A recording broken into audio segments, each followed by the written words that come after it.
I have lived a long time, and I have seen a great deal, and I have always had a reason for everything I have done.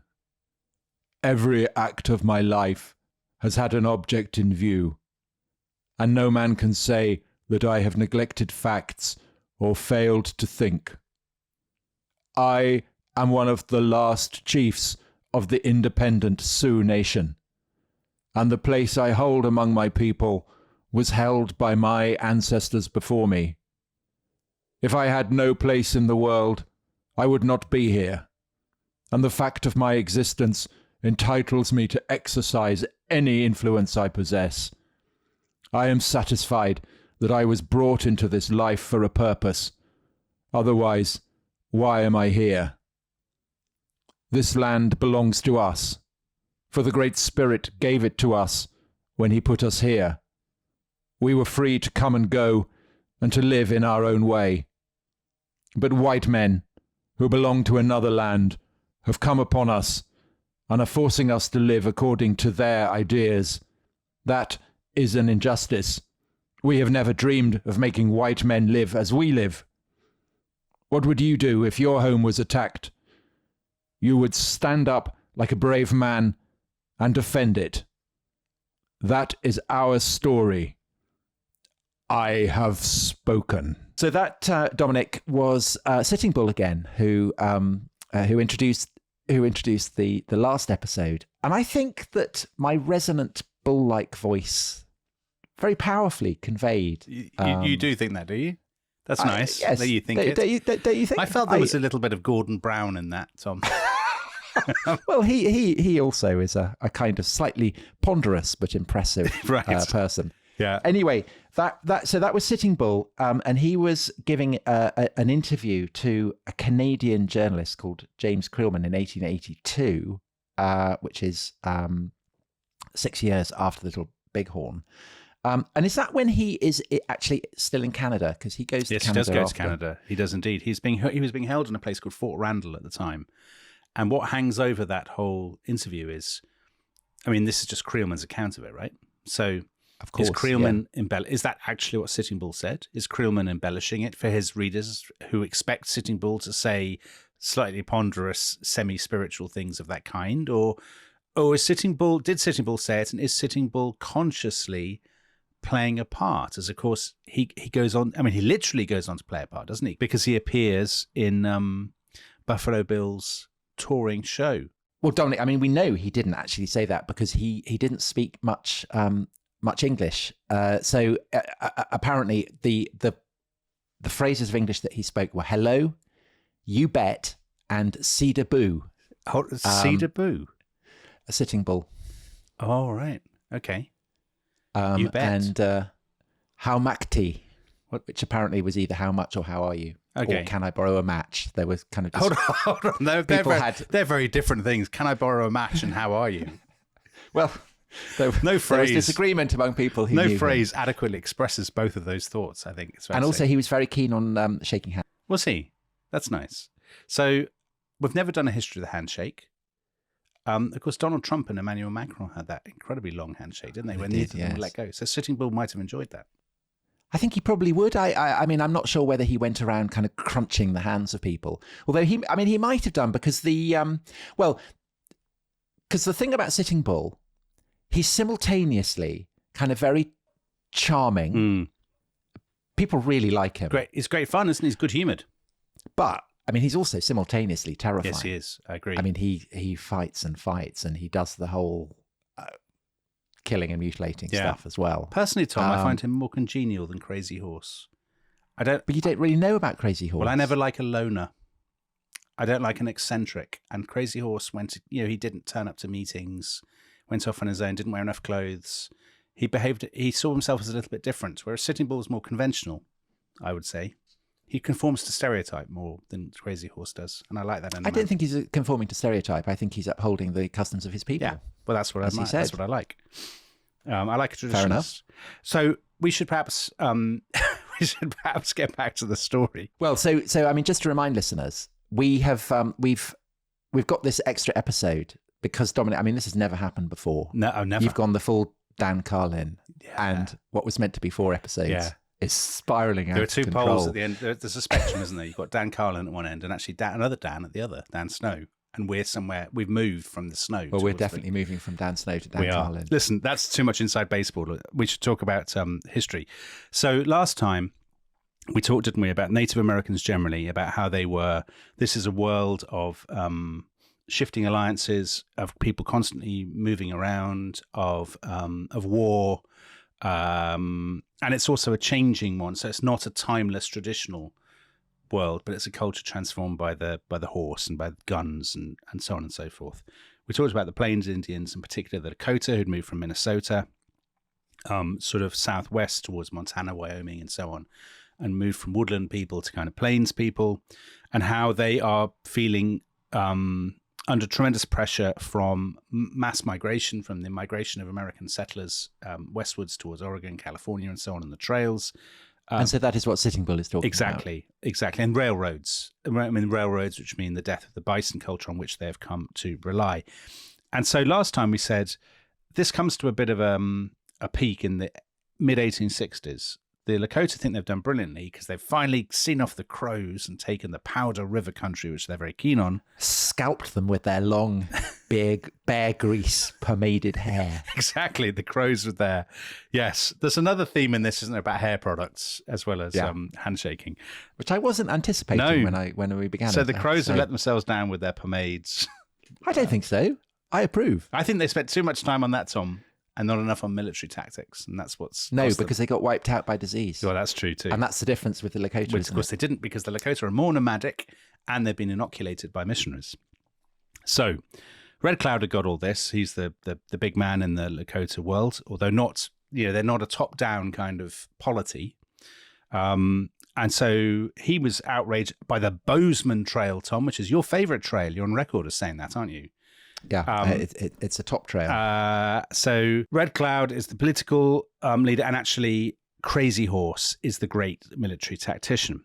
And it's Crazy Horse, who we talked about last time, who inspires the most celebrated, or indeed notorious, of all of the Lakota attacks on the American army, which is the so-called Fetterman massacre or the Fetterman Fight of December. Well, I mean, it depends which side you're on, right? Because if you're Lakota, you'd say it's a great victory. Yeah, of course you would. And if you're the Americans, you say it's a massacre. Yeah, exactly. So Crazy Horse does this thing, which they often try to do the Lakota, and they normally make a mess of it, but in this case, it really works.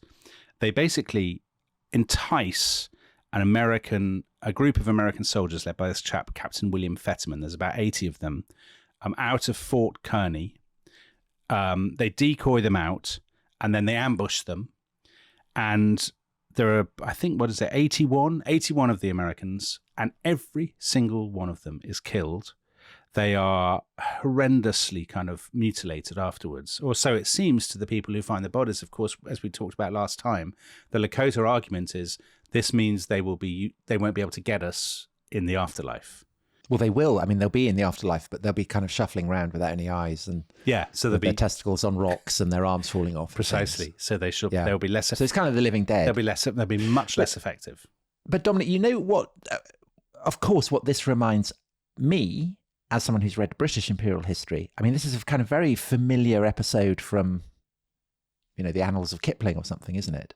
Kind of shades of the Northwest Frontier or Isandlwana. Oh, totally it is. Totally it is. And people being lured out of forts. The notion that this is not a kind of imperial project is clearly not true. I mean, it's very imperial. Of course it's very, it's very, very like British military expeditions in the 19th century. Exactly. It's like something that you would see in Afghanistan or the Northwest Frontier or something. It is, and there's all of the baggage that goes along with it. So on the one hand, the idea of the kind of the noble savage, and on the other hand, the idea of kind of, our plucky boys who are only trying to export civilization, and our kind of liberal norms have found themselves in a world they don't understand. I mean, all of that is exactly the same. Heart of darkness. The heart of darkness, exactly. So the Fetterman massacre is a shocking event.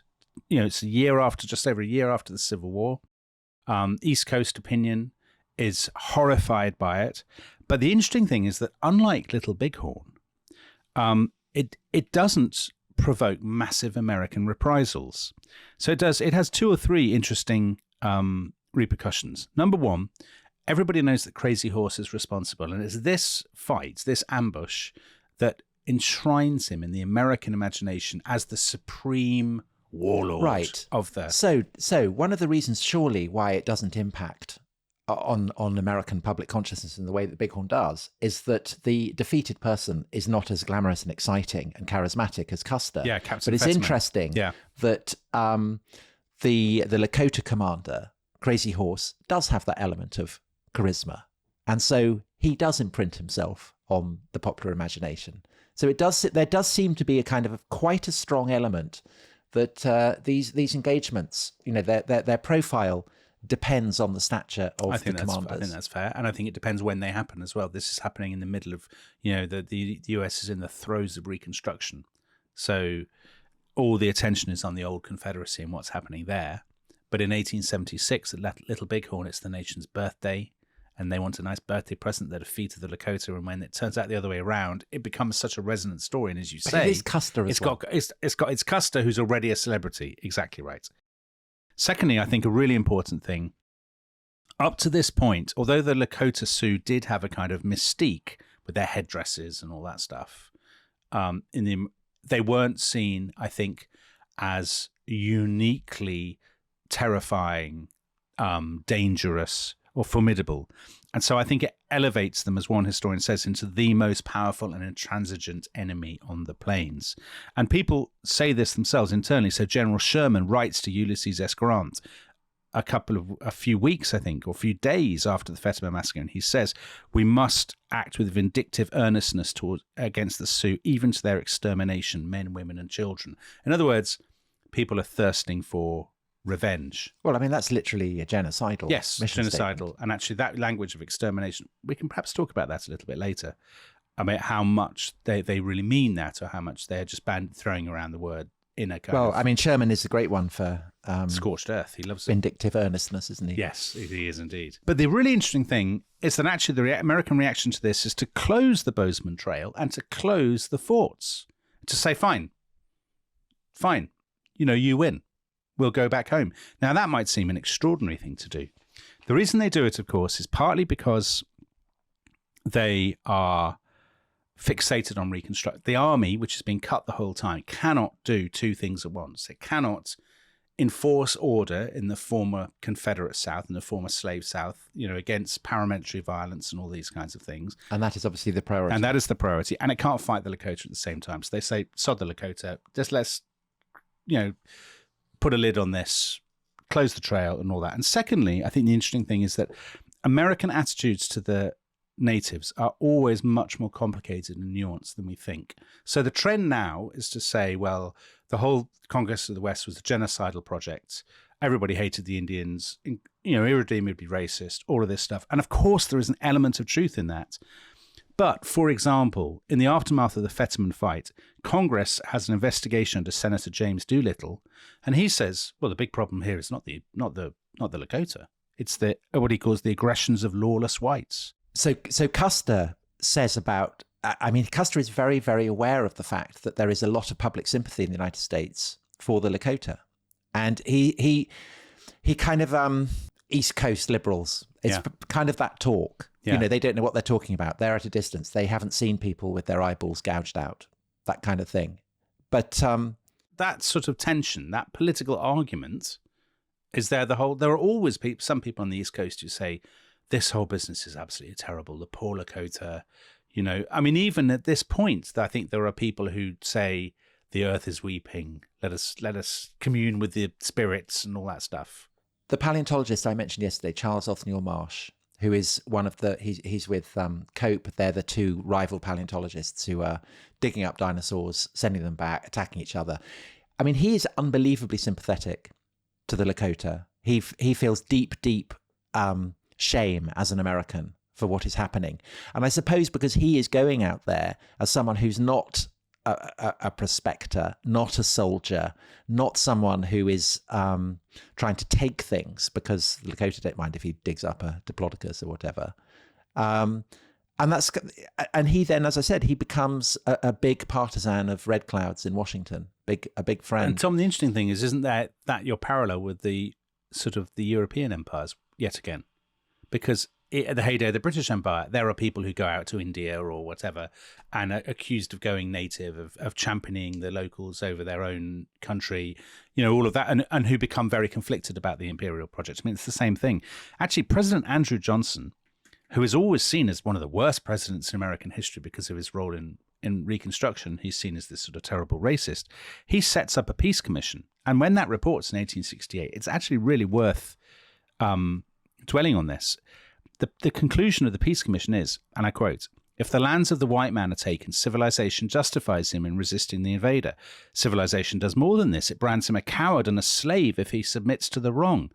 But if the savage resists, civilization, with the 10 Commandments in one hand and the sword in the other, demands his immediate extermination."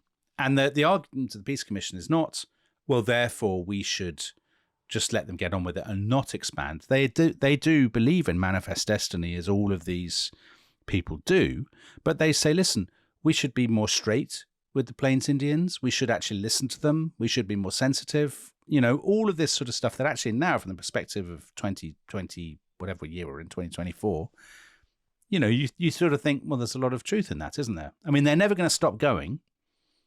There's no conceivable alternative reality in which there aren't railroads across the West. I mean, the other thing, of course, that is happening at this time, and Marsh is a representative figure of it because he's a great partisan of Darwin, is that notions of evolution and racial hierarchies and survival of the fittest is really starting to kick in at this point. And I think it's possible for scientifically literate figures back in Washington to hold two contrary opinions in their head at the same time. Firstly, that pity for the Lakota and the Plains Indians more generally, kind of admiration for them, a feeling of regret, maybe even a feeling of shame at what is happening. But also they can kind of wash their hands of it and say, well, this is what biology is all about. This is the way of the world. The strong replace the weak. And actually, Tom, I think that's dead right. Absolutely right. I think that kind of social Darwinism has permeated into mainstream culture, into mainstream political opinion. I mean, you could also almost argue that Darwinism takes off as fast as it does because it's answering a need. People raised in Christian, in British or American contexts, in kind of democratic notions of fair play or whatever, they need a justification for what they're going to do anyway, which is basically to grab stuff, grab land, grab resources from people who are weak. Again and again, some of the characters in this story say things like that. So General Sherman, the guy who I quoted talking about the extermination of the Indians, he will say in the next sentence, we have not behaved, he despises a lot of the white settlers and the miners and so on. And again, he will say they're behaving very badly. If I were a Lakota, but then after that, in the next breath, as Custer does, he will then say, however, it is the law of nature, it is the law of life that civilization must proceed and steamroller, this antiquated, backward. I mean, they will say this again and again. So I think you're absolutely right that the Darwinist mentality is at the sort of center of American attitudes generally. Anyway, the upshot of it all is that they sign a big treaty with the Lakota, with Red Cloud, and they give them well, it's 2/3 of the Lakota, isn't it? Yes. Well, we'll get to this. So they give them a huge reservation, the Great Sioux Reservation, and this will include pretty much all of modern day South Dakota west of the Missouri, and American listeners in particular will reflect that not all of South Dakota currently belongs to the Lakota, so they will know how that ended up. And the promise is this will all be yours. We'll have agencies that will give you goods and stuff. But slightly confusingly, you can roam a little bit with your hunting. You can roam south. As long as there are abundant buffalo to justify the chase, you can roam. And the huge wilderness to the west of the reservation, which is to say Wyoming and Montana, that is designated very sort of confusingly as unceded Sioux territory.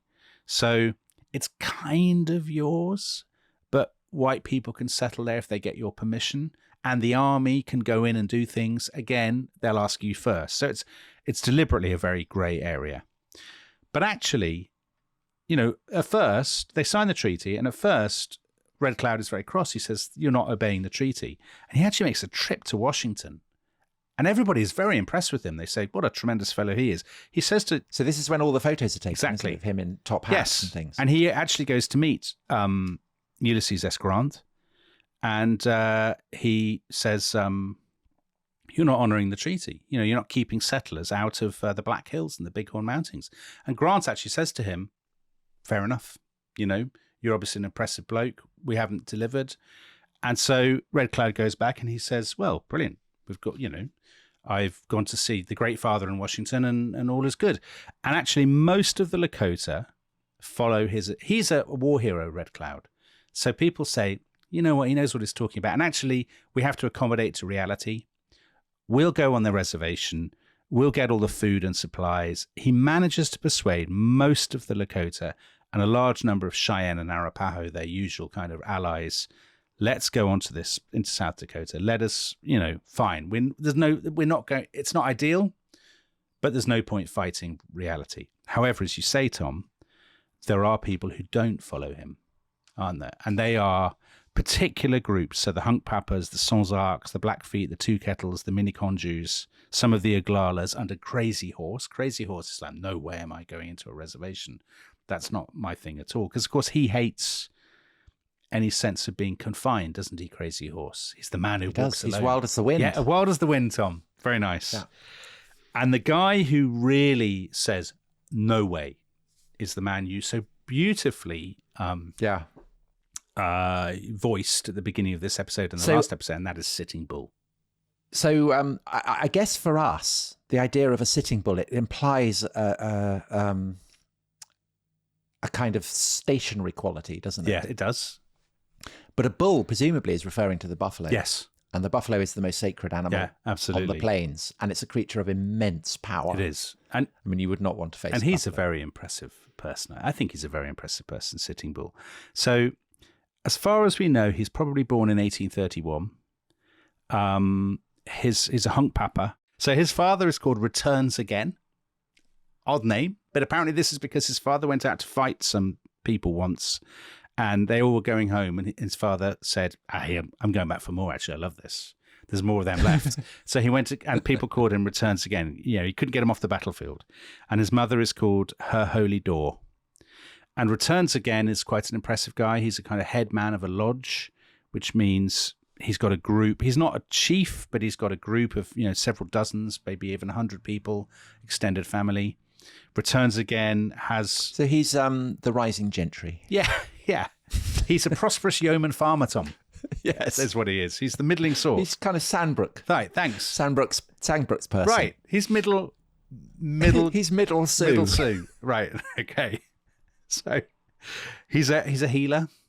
Returns again, like you. Yeah, right. He's very brave. He has powerful dreams and visions, as I do. Wow, I mean, I think we found the person in history who most resembles you. Well, you said so. You did a terrible thing the other day because when I read out that description of Captain Benteen about how behind his chubby volubility was sinister Machiavellian cruelty. Yeah. So you said that, yeah. And then I was so shocked by that later that day I went to my wife and I read that passage out. I started reading that passage. What did she say? And I hadn't even got to the point where I said Tom Holland said that reminded him of me, and before I could say that, she said, "You're just reading me something about yourself." Okay, so you found yourself both in Captain Benteen and in Sitting Bull. I think that nothing to be ashamed Sitting Bull's about father. that. Sitting Bull's father. I think Sitting Bull as well. So Sitting Bull's original name. Do you know what his original name is? No, it's Sit or something. No, he later was called Slow, which is Slow. That's right. But before then, he's called Jumping Badger. Oh, I like Jumping that. Badger is a great name. So Jumping Badger is his official name, but people nickname him Slow because apparently, well, there are two possible reasons. One is that he's literally quite slow. But the other, is just more plausible, is that he always thinks before talking. And he's very deliberate and considered. So again, like Crazy Horse getting off his horse to aim his gun. Exactly. Now, interestingly, the Sitting Bull name That comes into the equation when his father has a chat with a buffalo. It's a buffalo who tells his father about this. So returns again, and some other men are sitting around a campfire, and this buffalo arrives and starts sort of bellowing at them, grunting, and kind of the buffalo kind of wobbles from side to side. And I read that Return Again's companions were awestruck, but Return Again understood what the buffalo was saying. What the buffalo was saying was, the buffalo said, I've never done a buffalo. I don't know what a buffalo's voice sounds like. Yeah, it'd be deep. It'd be very deep. So what do you want me to... No. I can do a buffalo. Can you? The buffalo says... Yeah. So the four names. Gives him 4 names. Do you want to do that? Buffalo bull sits down. Jumping bull. Bull stands with cow. And 1 bull. I felt you threw those away to some degree, Tom. Actually, I thought it would be more... Anyway, listen, it wasn't as... a buffalo... I mean, a buffalo's not a showman. Okay. I mean, it's not like he's not appearing in the Buffalo Bill's show. No. No, he says the names and then he goes off and he does. So he says these 4 names. Buffalo Bill sits down, Jumping Bull, Bull stands with a cow, and 1 bull. And 4 is a sacred number, by the way, to the Lakota. So Returns Again is very, very impressed with this. And he thinks they're a gift to him, these names. And he goes back to the village and he says, listen, I'm changing my name. I'm going to call myself... basically, Buffalo Bull sits down. Sitting Bull. That's what he calls himself. So he's called that, but his son isn't. So the man we think of as Sitting Bull is called Slow. He has a chat to an eagle around this point, Tom. He's about 30. The eagle sings to him and sings, my father gave me this nation to care for. I'm trying to fulfill my duty. And Slow takes this. Do we know what the song was like? I don't want to hear you doing an eagle. I think that would be, okay. I mean, that could be for the bonus for the Rest is History Club member subscribers, Tom. I'm amazed that this hasn't been done as a track. As a concept album. It'd be a concept album. It'd be a prog rock concept album from the 70s. Sacred Spirit. Definitely. So the eagle sings to him and says, you have a special responsibility, all of this kind of thing. And actually by this point, he's not very slow. He's really good at archery and hunting and all that kind of thing. And then when he's 14 years old, he has the great moment in his life when he counts his first coup. Yeah, so he touches an enemy with a stick. And they've gone out on a hunting expedition. He's because he hasn't ever got any war honors and he's only 14. He's naked except for some beads and a sort of little loincloth. And he doesn't carry a weapon, but he knocks a crow off his horse with this stick. And it's kind of very Homeric. It's very Homeric. Yeah, it is. Exactly. Kind of the great hero. When you read this stuff, it's, much as we are sort of enjoying doing the voice of a buffalo and imagining eagles singing, it's no different to telling the stories of the Greek heroes. No. I mean, that's the sort of the imaginative world, I think. Anyway, he knocks this bloke off his horse with a stick. His friends then rush up and they scalp the guy and kill him. And this is a tremendous moment for Slow. He goes back home. He has a great parade. His body is painted black and he has a single eagle feather in his hair to mark his coup. And his father sort of stands up in front of everybody and he says, a great moment for my son. And in honor of this moment, I will change my name again. And I will now be Jumping Bull. And my son, you are the new Sitting Bull. And this seems to be a thing then, doesn't it? So Crazy Horse's dad hands on his name. And now the guy who's going to become Sitting Bull has handed on his name. And I think we should take a break there, Tom, because it's such an exciting and moving moment. And we'll return afterwards to talk about how Sitting Bull, how his career unfolds. We haven't really talked about religion at all. I know you like to talk about religion, so we'll talk about Sundancing. But Dominic, you will also know that I am suspicious of the use of the word religion. Of course, what a schoolboy error. In this context, because there isn't, they don't have a notion of religion as something separate. Theo's got his head in his hands at this point because he knows this is the dimension of the supernatural. And this is why this is the crucial point. Why shouldn't eagles talk? Why shouldn't Bulls talk. Agreed. Because the wonder and power of the supernatural is manifest in everything. I was trying to get us to the break, but I failed because I made a sorry. I made a schoolboy error. You did. You walked into I walked that right one. into it. But we'll also actually, Tom, Like Custer charging charging the little big Custer, the nominal topic of this series, will return at the very end of this episode. So that's something to look forward to. We'll see you after the break. Comrades, whoever runs away, he is a woman, they say. Therefore, through many trials, my life is short. So that, Dominic, was a song sung by Sitting Bull as he charged a Crow chieftain in 1856. Apparently he had a very high resonant singing voice like mine. No, that was nothing. It could not have been less like what I imagine the actual... Should I do it again? No, for God's sake, don't do it again. No, so that's he's 25. That's not the voice of a 25-year-old man, Tom.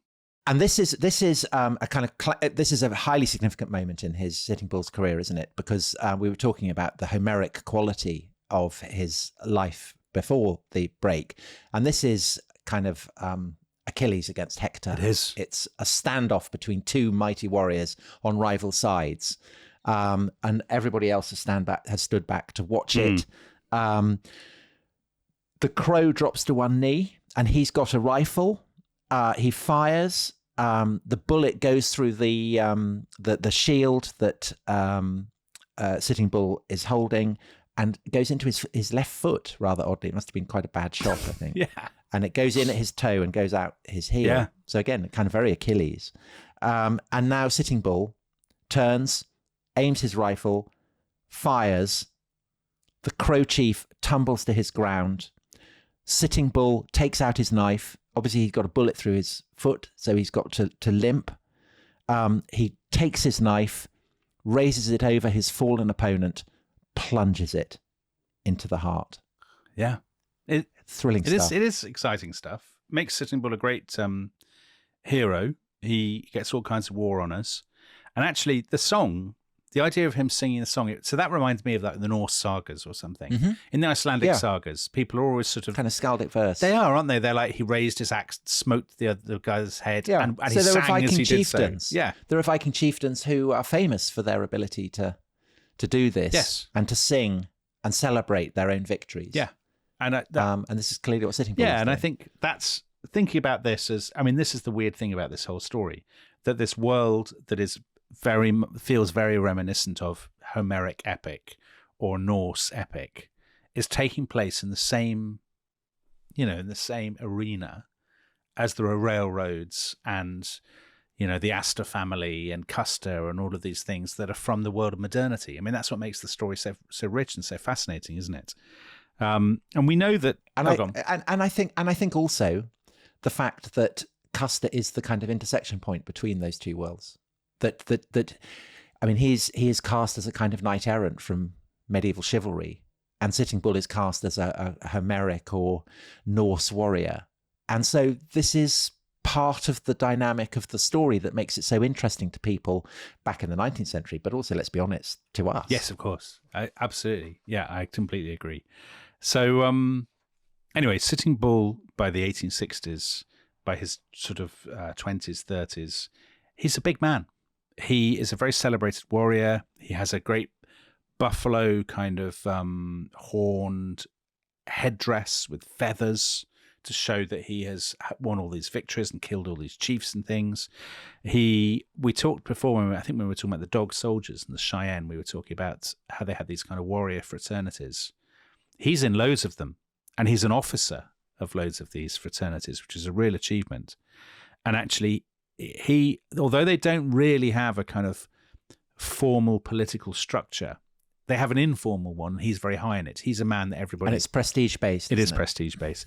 But the biggest thing about him that makes him different, and I think gives him this fascination, is his holiness, is the sense that he has a link to what you undoubtedly would call the dimension of the supernatural, which is... one of my favourite phrases. It is. people will know. So he's danced the sun dance. I mean, this must be something that you must love all this, because you basically love torture and religion, even though I know religion's not the right word. This combines both your interests.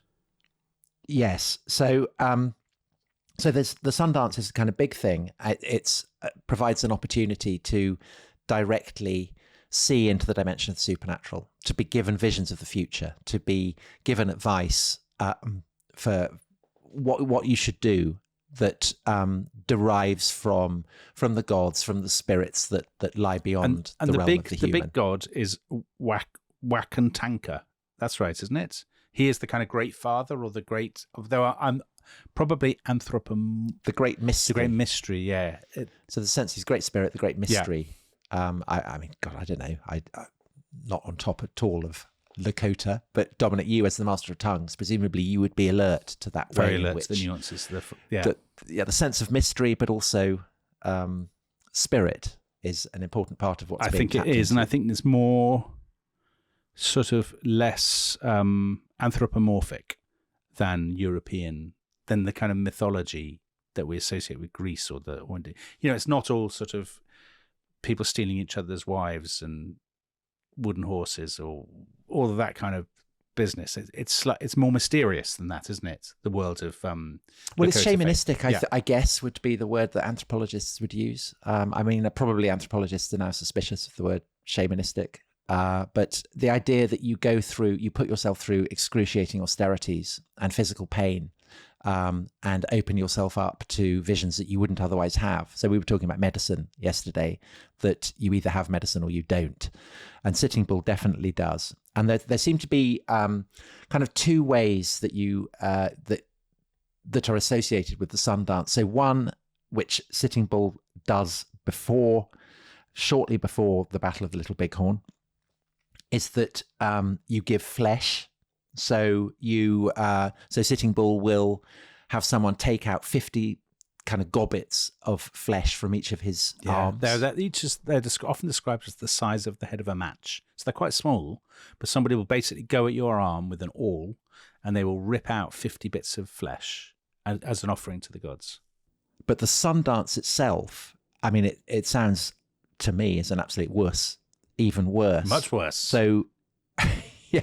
So you set up buffalo heads in a kind of circle, and then you have a medicine pole which is fixed into the ground, and what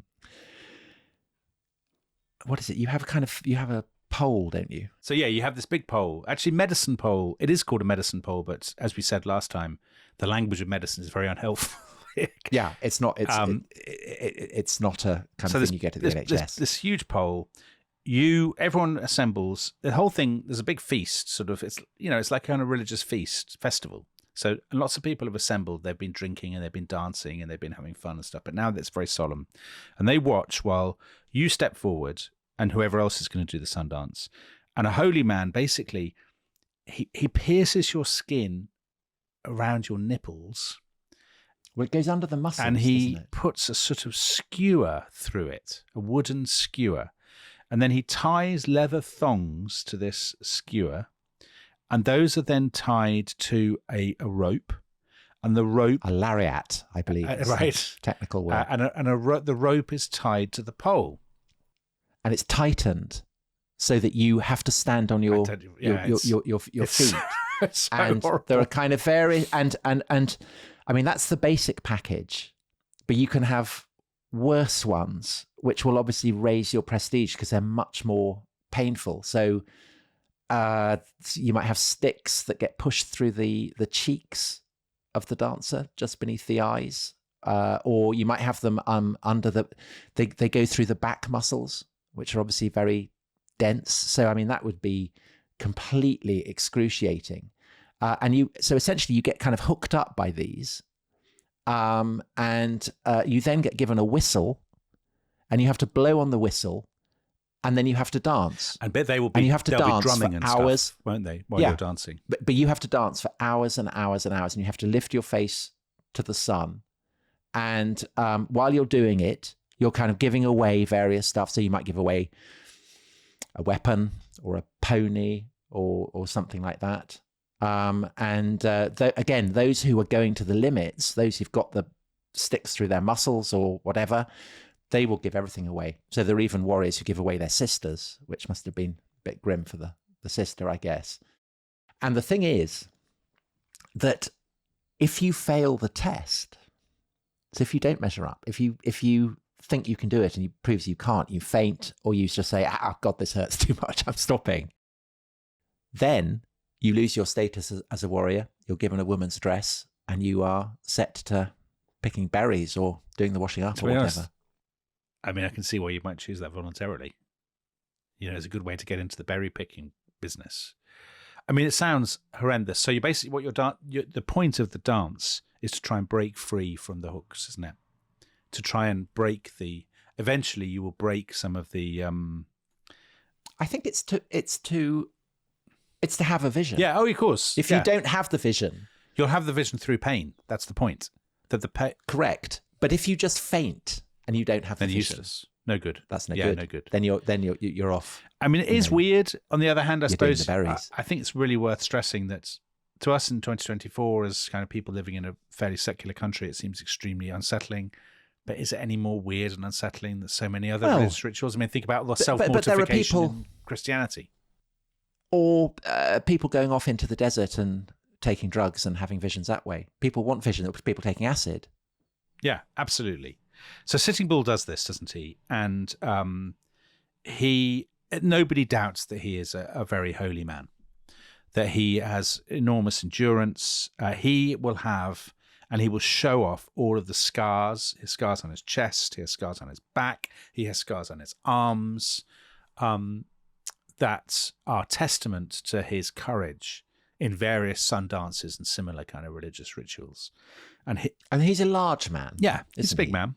So there's quite a lot of him to take bits of flesh out of, to gouge out. Yes, he gets, everybody says, I mean, there are because he becomes, obviously later on, after the Battle of the Little Bighorn, because he becomes such a celebrity, I mean, there's no other word for it, he's an international celebrity. Well, so as well as the handshaking after in the wake of Little Bighorn, he is also shown how to write his name. And his autograph apparently was the most prized after the president's. But I would much rather have Sitting Bull's autograph than some of the presidents of the 1880s who nobody remembers. Yeah. I mean, who wants Chester Arthur's autograph when you could have Sitting Bull's autograph? Yeah. Anyway, so later on when he's a celebrity, all these stories are told about him and nobody ever undermines him or questions his holiness. So people say, listen, this is a chap, he's always talking to birds, he's like communing with badgers, doing all this stuff, getting information from the spirit world. He can see into the future, and his predictions are generally, are right. He will say, we will have meat in the spring, all this kind of stuff, and it always turns out. And this ability to foretell the future will be crucial for the build-up to the Battle of Little Bighorn. So just keep that in mind. But he's not. The interesting thing about him, I think the likable thing, Tom, is that he's not a sort of a stereotypical, caricatured, sort of very forbidding holy man, is he? He's a laugh. No, he's good fun. He loves singing, as you have beautifully demonstrated. Yeah. He's a very good mimic. Yeah, he likes jokes. Very good actor. Yeah, he's like me. He's a very good actor. And he is... And very affectionate as well. He's a nice person. To people he loves. He's a nice person. Also, he struggles with his mental health, Tom. Did you see this? He suffers from bouts of depression. I didn't know that. So he's very relatable in that sense. Anyway, the one thing that perhaps is, I don't know what listeners will think, whether it's relatable or not. After Red Cloud has done this deal and said, fine, let's yield to reality. We'll go on this big reservation in South Dakota. Sitting Bull, the one thing that really marks him out, he says, no way. Absolutely no way. I will never, ever compromise with Washington, with the Americans. And he says of Red Cloud saw too much. The white people must have put bad medicine over Red Cloud's eyes to make him see everything and anything that they pleased. This is after Red Cloud's trip to Washington. And when people say to him, listen, if we go on the reservation, sure, it won't be as exciting, and it won't be, it won't be shooting crows through the heart or all that stuff that was great fun before. However, we'll have food and we'll have somewhere to live and we'll be safe. He says, look at me, see if I am poor or my people either. The whites may get me at last, as you say, but I will have good times till then. You are fools to make yourselves slaves to a piece of fat bacon, some hardtack, and a little sugar and coffee. And of course, the thing is, there are loads of people who would agree with that, particularly younger warriors who want to make a name for themselves, but also, as you made the point last time, didn't you? It's exhilarating being it must be terrifying. I mean, at I don't times, think it's exciting. I assume that you don't need to divide it into saying, well, it's simultaneously fun and noble, because to be noble is to be fun, I guess. Yeah, I guess that's right. I think that's right. And I think there are also a lot of people who say, do you know what? We could kind of do both. I mean, this undoubtedly happens. There are a lot of people who say, in the winter, I'll go to the reservation, I'll hang around, I'll have their coffee and make small talk with the federal agent. And then when summer comes, I'm out of here. I'm off to go and... Well, again, as we'll see at the Battle of Little Bighorn, a lot of reservation Lakota are there. Yeah, so there's not a neat divide, sort of very stark divide between the reservation and non-reservation Indians. But the man who says, I'm not having this, I'm not compromising, I'm staying free, obviously comes to be a figure of tremendous charisma and significance. So the fact that Sitting Bull has done that is what enables him to serve as the kind of the focus of loyalty, admiration, devotion for so many of the younger warriors. So by the end of the 1860s, he has now achieved a position that really nobody has ever achieved before. He's almost a sort of paramount chief. And they have a big meeting in 1869 of the Lakota who are dead against the reservation. And at that, his uncle, who's a guy called Four Horns, says to him, for your bravery on the battlefields and as the greatest warrior of our bands, we've elected you as our war chief, as leader of the Sioux Nation. When you tell us to fight, we shall fight. When you tell us to make peace, we shall make peace. So in other words, he's been cast in this new kind of role, which is, again, another sign of how it's not actually a timeless culture. No, culture. It's evolving in response to the pressures on Exactly so. Exactly. So in the late 1860s, early 1870s, Sitting Bull is sending people on raids and things, but they're all quite small scale. However, all the time, the railroad is coming closer, and one railroad in particular, which is the Northern Pacific. And the Northern Pacific has basically decided on its route, and that route leads right through the Lakota lands. In 1872, they sent out a survey party, and Sitting Bull and Crazy Horse, because Crazy Horse is also holding out, of course, they got together to see it off. And then a year later, in the summer of 1873, Sitting Bull it's been a quiet summer, and they're kind of minding their own business, they're going out hunting. He's talking to eagles and doing his thing. And then he hears news that a new survey expedition with a U.S. Army escort is advancing on the Yellowstone River. And the head of this expedition, Tom. Who is it, Dominic? Who is it? None other than our old friend, George Armstrong Custer. And on that bombshell, we should draw a close over the story, and we'll return next time to find out what happens at the Yellowstone between Custer and Sitting Bull, and we'll get into the story of the Black Hills expedition the year later. Yeah, and that's a terrible story. Anyway, so that is all to come. If you would like to hear it straight away, you know the form. The rest is history.com. You can sign up there. If not, we'll be back very soon. We've got 4 episodes to go. We did the whole of the Reformation in 5 episodes. Tom is so bitter about this. So bitter. So many complaints that I hear about and the complaint isn't really that there are too many. And I was only allowed four on exactly. Byron. This is the thing. The complaint isn't really that there are too many on the Lakota. Your complaint is that you weren't given enough on Byron. No, it's that I stuck to our agreement, and you're just spraying notes everywhere you go. This is roaming like a Lakota chieftain. Is a gross. Rather than staying in your reservation as you should. Because when I send you the notes, thinking you'll suggest things to cut, which I would be delighted to hear. What actually happens I just is that you shovel a whole load of myself. new notes in. The only I know. thing you wanted to cut, and you rang me up in great agitation about, was you said, I think it was an Custer's father's beard. I just felt that was an extraneous detail. An extraneous detail. That Custer's father had a beard, but that was really people important. Who want to go, people who want to go back and listen to episode 1, there's a lot of Custer's father beard-related badinage going on, and this is what this is the subtext for. So anyway, listen, we will be back. We still have 4 episodes to go. The build up to the Battle of the Little Bighorn, the battle itself, and then the aftermath, and the tragic, terrible story of the ghost dancers. So that is all to come. Wonderful. Bye-bye. See you next time.